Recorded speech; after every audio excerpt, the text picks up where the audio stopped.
We are back at Retox Retreat number 3 and very excited to be joined by Sam, my colleague, Sam Barati, VP of CS at Tapcart, and also joined by Freya Seeger, who leads ecom and merchandising for Windsor Fashions. Thank you both for carving some time out. Very excited to chat with you. Yeah, thanks for having us or having me. No, thanks. So, Freya, would love to start out the conversation just with a quick introduction to you and your background. You've had a storied career. I know that you joined Windsor relatively recently, but have been in the industry for a long time, and would love to get a sense just for where you've been and how you came to be here. Yeah, so as you mentioned, I'm director e-commerce and merchandising at Windsor. I started at Windsor around 6 months ago in April, so still relatively new. But I've worked in fashion my whole life for the past, I would say, 10 to 12 years. Originally working in Berlin in Germany for a really big e-commerce platform called Zalando. So fashion and kind of tech coming together in that world. And then working for a small LA shoe brand called United Nude before joining Windsor. Very cool. Very cool.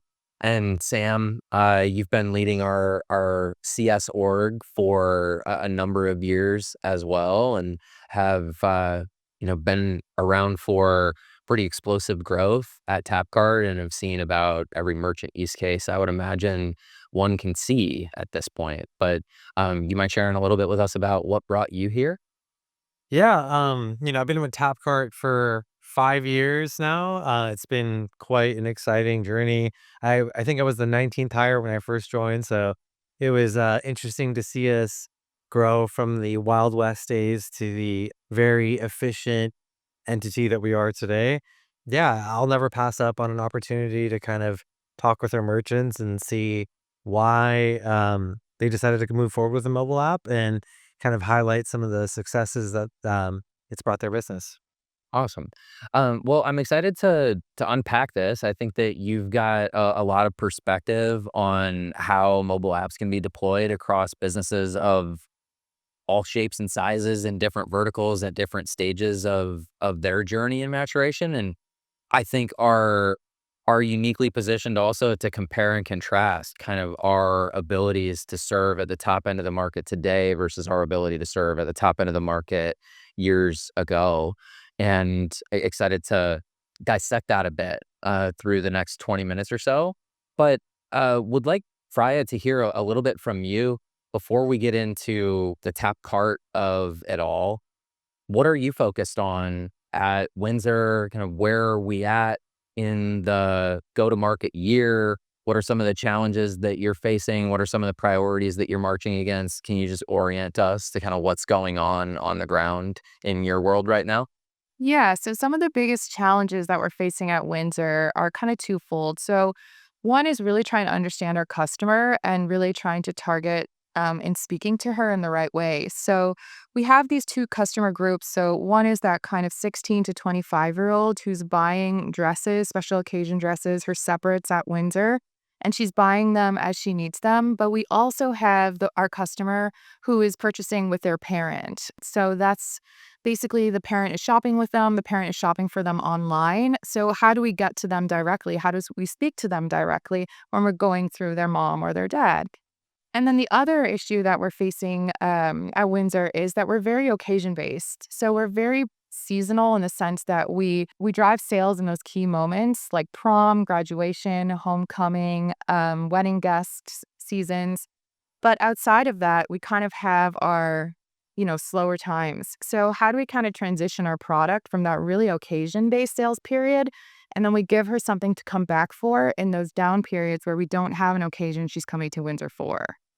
That makes a lot of sense. And I probably should have created some space for this at the top, but can you tell us just a little bit about Windsor and kind of its background as a company to orient as well? Yeah, so Windsor's been around for a while. We have a long history in occasion wear and now growing in our separates business. So we do young women's fashion, and that includes apparel, shoes, accessories. You might know us from your local mall. So we have over 350 stores, mainly based in the US. And then we just expanded to Canada as well, where we opened a couple stores. And then obviously we have our e-com business. So continuing to grow our e-com, trying to move our customer also from retail shopping to our e-com, and now also with the launch of our app, trying to move her onto our app as well. Is the business primarily retail? Is the business primarily e-com digital? Is it fairly balanced between? Yeah, so the majority of our business still sits within retail, but our e-commerce is growing. I would say that that's kind of one element that we need to work on as a company as well, is to really focus on e-com and get e-com going in the right direction, because we have been so retail focused for so long. So there's lots of things that we can be doing, trying, that we still need to be working on in our e-com. So there's a lot of excitement and growth that's still to come. What is your vision, for the next chapter of e-com in Windsor's journey? What and I know it's kind of a loaded question, so feel free to take it in whatever direction you'd like, but I'll pause there. Yeah. So I think first and foremost is really trying to speak to the right customer through our ecom. And then it's bridging that gap between retail and ecom and then finding new channels for her to shop. So that's why we decided to implement the app. And that's also part of our strategy to really talk to her where she's at. So she's on her mobile phone and, she's going from shopping with her parent to shopping by herself. And that's when she might download that app. So for us, we're really just trying to speak to her where she is, speak to her in the right way, but then also trying to gain new revenue channels outside of retail and our ecom business, where we're able to try new and exciting things as well. What is the experience like when you need to make changes on your website? So when we want to make changes on our website, we have a very convoluted kind of plumbing system in the back. So we're on Shopify Plus, and of course, we take advantage of working with all of these apps that integrate very easily on Shopify. But because we also work with retail stores, we also need to connect that stock and that purchasing. So there's tons of different kind of systems in play. So trying something new on our website isn't that easy and it takes a lot of time. So I think there's projects in our pipeline that have been there for, months. So that's quite tricky to try something new from today to tomorrow. We're also quite restricted on web by something like SEO because we're always trying to drive traffic to our site. So when we want to try out some new content, we want to try out some new collections, some new trends that may not resonate with the customer today, but we want to kind of try it out to either be competitive or just to see how she reacts. We're not able to do that as easily. And that's where the app actually comes into play for us. Is that benefit or is that capability conceptual for the most part, given that you're kinda early in your app journey, or is there an example that you've already lived out that you could share where like, "Oh, I would have wanted to do this on web, I couldn't, but I was able to get it done in a couple hours this afternoon on the app instead." Yeah, so I think, there were some discussions, and this was, prior to me joining Windsor, but to if we create an app internally ourselves or if we go with a vendor. And obviously we decided to go with TapCard. And I think, that has been super beneficial to us because the onboarding happened quite quickly. We were able to integrate with all of our systems very easily. And we've had great support also to understand what other brands are doing, have an idea of like benchmarks and what is capable on the app. So really starting with the baseline when we launched and now going into like testing out new things, like testing out different collections, early releases, how she reacts to that, different types of promos on the app, calling our collections more trend forward names versus what we would do online because we do need to relate to kind of those key search terms. And all of that we can turn around within minutes. Would love to come back to that. It's also great to hear, and I'm sure that Sam feels the same way, that the onboarding experience was pleasant and efficient. Is there anything, Sam, that comes to mind for you about how the team controlled for that and how the team prepared to onboard a brand at Windsor scale and do it in a way that worked well for both sides? Yeah, absolutely. The one thing I want to call out is the IT team at Windsor is very well structured, and the contacts there are great. So it was a pleasure to work with them, and we were able to get clear cut requirements from their team during the sales cycle, and then that helped us really translate those asks into specific tasks going into implementation. Our team worked with Windsor quite closely, I would say multiple times a week leading up to their launch. And we were able to accommodate a lot of their bespoke logic and customizations that they needed through some of the marketing platforms that they use, as well as like some of the front end logic that they have on their website, which we brought to life on the app. And, even connecting some dots between how they plan on leveraging the app within retail as well. I would say roughly a very smooth implementation, and that's a testament to their team as well as ours. And, I think that played nicely into a very successful launch that they had, which we were happy to see the results that came through. And, I'd love to even touch on that a little bit. I know you guys had some really good aspirational goals as far as how many downloads you wanted to see, percentage of sales. I think you guys have been live for about a month now, and predominantly being, a retail store, you guys promoted the app specifically on digital for now. And I think that the goal you guys had was roughly 45,000 downloads in the first month, and I think we're sitting at 75. So Very exciting. happy to see, the app exceed expectations there. And then I think in terms of percentage of total sales, it's hovering around an average of 15%, which is great. We like to get our customers to 20 to 25% within 90 days after hard launching. And you guys are a majority of the way there in only 30 days. So it's really cool to see a brand of your size scale that quickly. And I think that's, once again, an effort on your team internally and making sure that you guys connected all the dots. And I think what I'm most excited about is seeing what happens as you start promoting the app in your retail store. We have a lot of customers that do the same thing. However, you guys have one of the larger retail presences that we've seen on tap, right? 350 stores nationwide is huge. And so curious to see where that takes us. Yeah, us too. We're excited to launch in stores. So, as Sam mentioned, we only launched online at this point in time. So, we've only really been promoting our app through like digital channels. And we're going live next month in store. And I think we're going to see huge results from that. Very excited to, I guess, hear all of the positive sentiment. I'm also kind of feeling as though I drove the conversation to low altitude kind of quickly. I'd like to zoom out a bit and talk strategy for a couple minutes. So you both mentioned that the implementation was about as good as one could hope it would go, right? There's challenges and problems that come up that we need to solve whenever we're connecting different technologies. That's to be expected, but it seems like things went quite well. I happen to believe that is because the strategy was very clear from the Windsor side from the beginning. The requirements then were clear, and the team was prepared to go execute against those requirements. But what was the vision? Why app at all?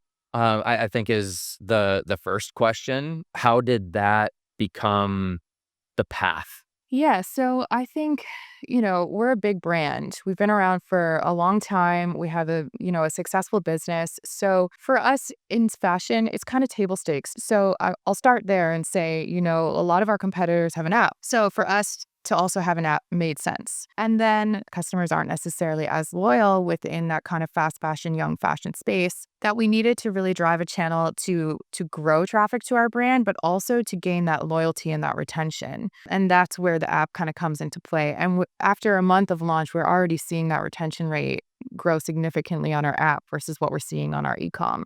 So we're already seeing that working quite well. And then lastly, it's a platform where we're able to try out new things and communicate differently to our customer and to directly talk to her in a way that we think she'll respond. So through push notifications versus the traditional email or SMS. Noted. So some competitive differentiation or parity, Yeah. the ability to experiment and innovate a bit more seamlessly and build stronger relationship. Yeah. What was the time frame that you had in mind for 45,000 downloads? Was that in the first month or in the first quarter? Yeah, so that was in the first month. So we've already exceeded that. So we're at around 75,000 downloads. So we're just trying to ramp up, especially now in Q4. Our business is traditionally, not as busy in Q4 because we're focused more on those occasions that happen in the earlier part of the year. But the app is a great place for us to really test out, like if we go a little bit more competitive with Black Friday, how does our customer respond to that? And then we don't need to actually speak to that on our whole e-com. So in that way, we can test those out. We can test out deeper discounts. We can test out how she reacts to Black Friday at Windsor, which traditionally hasn't really been so big for us. And we can do that without losing so much margin by offering that on our entire e-com space. So that's just an example of how we're looking to use the app in this quarter. And then obviously just continuing to tell her those stories, engage her, and keep her coming to the app every week or more. As you put on the merchandising cap, Mhm. is there anything from that perspective that gets you excited in a particular way about the mobile app or gives you a new capability or ability that you didn't have before? Yeah, definitely. So I have a, very strong content background. So for me, it's also exciting to be able to show differentiated content on the app, maybe speaking to a bit of a younger customer, being able to test that out, also being able to share collections like previews of new collections, having early launches on the app, and then eventually potentially having our buying team also work with us to buy exclusive products just for the app. So there's a lot that we can do going forward to really drive her to use the app. Are there plans yet for app exclusives? Yeah, anything in that vein? Not yet, but I'll say they're coming, so check back. All right. Sam, feel free to chime in also, not to blow up your spot here, but if you have any questions or any follow-ons that you would like to chime in with, please feel free. I definitely understood the why mobile app, and yeah, I think you guys are roughly 100-year-old brand. So to see Windsor evolve over that span of time is quite interesting. And we understood, competitors was a play, meeting our customers where they are. But was there any other like market decisions that made it seem appetizing to like move forward with an app now? Yeah, I don't know if there's necessarily a strategy to the timing. I think it was just kind of, finding the right partner to work with, what felt right for the business, and having the opportunity to implement during this time. But to be honest, it is quite a low cost channel for us to try to drive traffic and gain that loyalty. So it really just made sense. We're spending a lot of money on like digital ads, Meta, etc., with influencers when this is kind of like a low cost entry, an opportunity to do similar things. That makes perfect sense. And based on the performance you guys have seen thus far, are you noticing anything different with your consumers like buying behavior post downloading an app? Has that changed at all? Yeah, I would say like just some initial behaviors. We're seeing customers spend more on the app, and that's probably due to the frequency that they're coming back. So seeing that like customer lifetime value already in the last month increasing on our app versus on e-com, which is nice to see. And then yeah, so as I mentioned before, like having that retention rate be significantly higher on our app versus our e-com is also something that we're excited to see how that evolves over time. One thing you said earlier, which stood out to me, you mentioned like it also came down to finding the right vendor. I'm curious, like, was there anything about Tapcart that stood out that made us the right choice? Yeah, I think, we were having conversations internally, as I said, so if should we build an app ourselves? That was a conversation. Then, we probably spoke to a couple vendors, but I think Tapcart, you're well known within the fashion space for having an app. And when we look at our competitors who is operating their app, it's Tapcart. So for us, it just made sense because there's a lot of integrations with fashion that you take a look at, like collections, merchandising, and we work with other vendors to do that. So you already had an integration with Fast Simon, for example, which was important to us on the app. So just making sure that we checked off all of the partnerships that we already have, that they work in the app, and that you can facilitate everything that we need, which you already had the integrations for. No, that's great to hear. One thing I remember during the implementation phase is several folks on your team would ask us for industry benchmarks. And Tapcart has roughly 2,000 plus customers. So we have a lot of insight across a variety of different industries. And I thought it was helpful for us to actually have really good data around industry benchmarks where like maybe some of the other smaller players working with 50 to 100 customers, they're just figuring out what mobile app strategy looks like. But with a more tenured brand, we've been doing this for 7, 8 years. And I think we've seen customers of all shapes and sizes. And we believe in, a shared learning, a rising tide lifts all boats. And so, I was happy to share that insight, and I hoped some of it influenced your guys' decision making to position the app in the right way. And given the results we've seen in the first 30 days of you guys launching, seems to be working out quite well. Yeah, definitely. And I think that's why it was so important that you are working with other fashion brands in that competitive space. So we do get the insights and the learnings from you and that data. And we can look at competitors, what they're doing on the app, but then we're a step behind. So we want to get insights from you guys, what worked for other brands, what is working, what could work for us, and, implement that before seeing it somewhere else. For sure. You'd mentioned you've got a content background, and I had a question on content. As you think about channel strategy and messaging, email, SMS, and now push notification, how do you think about the messaging strategy in those three places? Are they three independents? Are there, I'm going to sequester the audience, I'm going to suppress the audience that's on push from SMS, from email?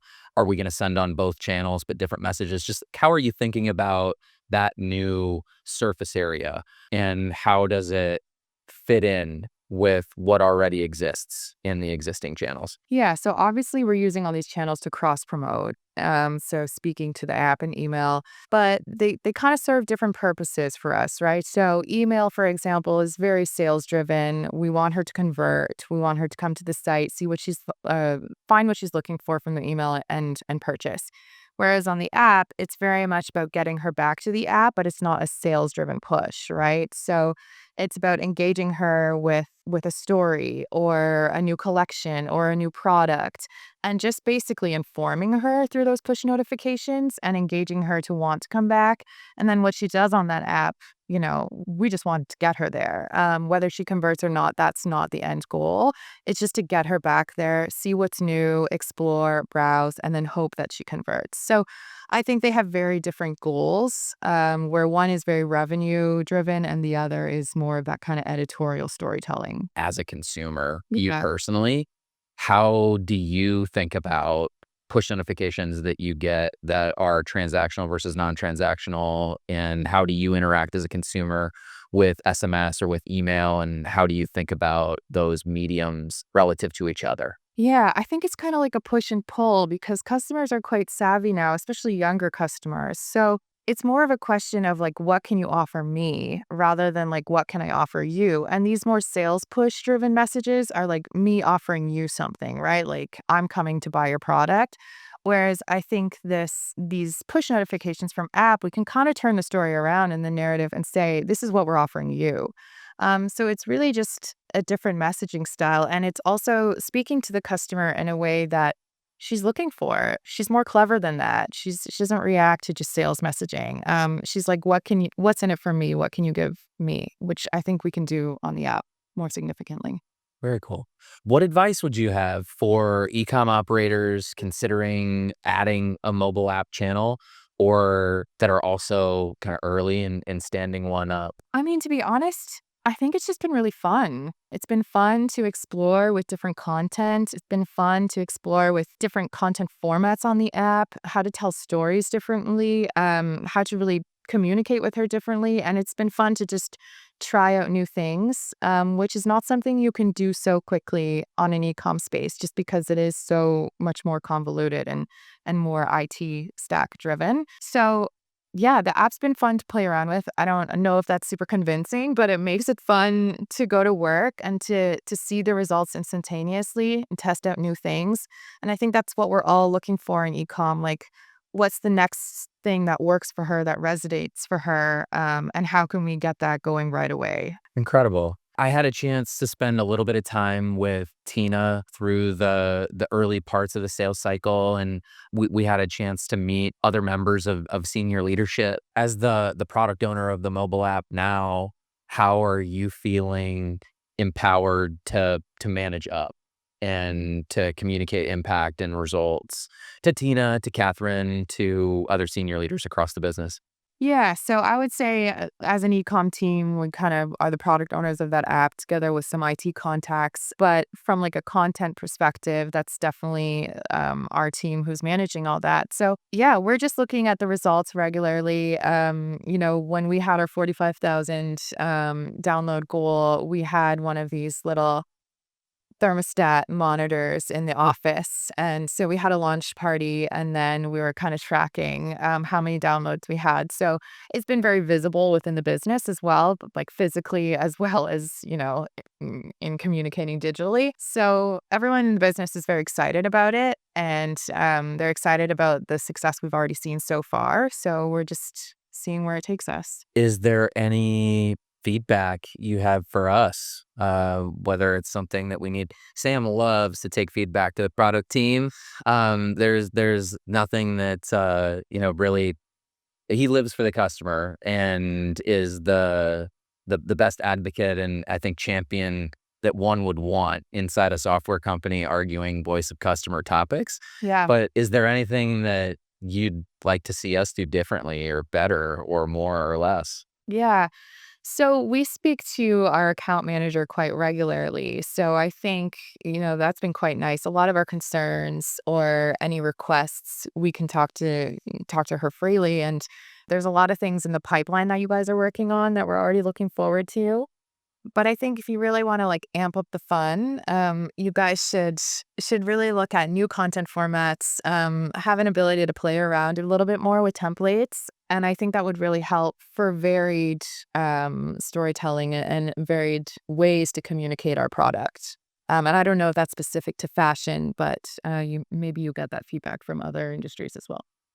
We have, and the good news is we're on the cusp of rolling out our new platform, which we're calling App Studio. It'll ship with hundreds of new design blocks and templates to where you can design the app in all shapes and sizes, and each block will have its own manifest where every minute setting from where text should display, corner radius, background color, white spacing, etc can be controlled through the CMS, and then anything that the CMS can't do, the you can click a button, fire open the code editor, and make those adjustments in code right then and there. So we're really about to provide a canvas for our merchants to use so they can create the right types of stories, messaging, and experiences that resonate with their customers. And that'll, translate not only just from the UI, but looking to bring on more segmentation features into push notifications and content. I know we're working with you guys to do a lot of location-based push, which I think will be really cool in respect to your retail stores. And we have a skunk works department that's also looking to further bridge the gap between digital and retail. And I think there's a huge opportunity there. And given the size or the amount of stores that you guys have, I think we'd love to work with you guys further on that and really make sure the ideas that you guys are coming up with, we're helping to bring to life within the app itself. Yeah, we'd love to partner with you on that. Yeah, Yeah. yeah.